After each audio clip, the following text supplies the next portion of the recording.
جی السلام علیکم. اس ٹائم ہم موجود ہے سینیٹر کامران مرتضیٰ صاحب کے ساتھ. ان سے ہم بات کریں گے 27ویں ترمیم پر. سر السلام علیکم. وعلیکم السلام. اچھا سر بتائیں کہ آپ لوگوں کے کیا مفادات ہوں گے 27ویں ترمیم پاس کرنے کے لیے؟ یا ہمارا صرف ایک مفاد ہے، وہ پاکستان ہے. اس کے علاوہ ہمارا کوئی مفاد بھی نہیں ہے. مفاد اس کو سمجھ لیں، اس کو لالچ سمجھ لیں، اس سے بھی جو ہے نا برے الفاظ دے دیں، مگر وہ پاکستان ہے. پہلے بھی پاکستان تھا، اب بھی پاکستان ہے، آئندہ بھی پاکستان. آئینی عدالتوں کی آپ حمایت کریں گے یا آپ اس کے خلاف جائیں گے؟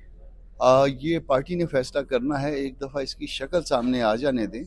میرا خیال تھا کہ آج یہ لے کر دیں گے، اور جب لے کر دیں گے تو میرے پاس جو ٹاسک ہے اس وقت پارٹی کی طرف سے، وہ یہ 26 امینڈمنٹ کا جو پرپوز ڈرافٹ تھا وہ، 26 امینڈمنٹ میں جو چیزیں کیری ہوئیں وہ، اور 27 امینڈمنٹ کا اب جو پرپوز ڈرافٹ آئے گا وہ، اس کا ایک کمپیریزن بناؤں گا، ٹیبل بناؤں گا، پھر آپ سے بات بھی کریں گے، اور مولانا آپ کو اپنی پارٹی کی پالیسی بھی بتائیں گے. سر این ایف سی کے حوالے سے آپ کیا کریں گے؟ این ایف سی واپسی لے لیا جائے گا صوبوں سے یا؟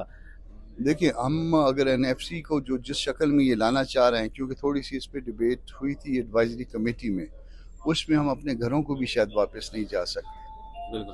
اور آرٹیکل 243 میں کیا امینڈمنٹس کی جائیں گی؟ کچھ اس بارے میں پتہ ہے آپ کو؟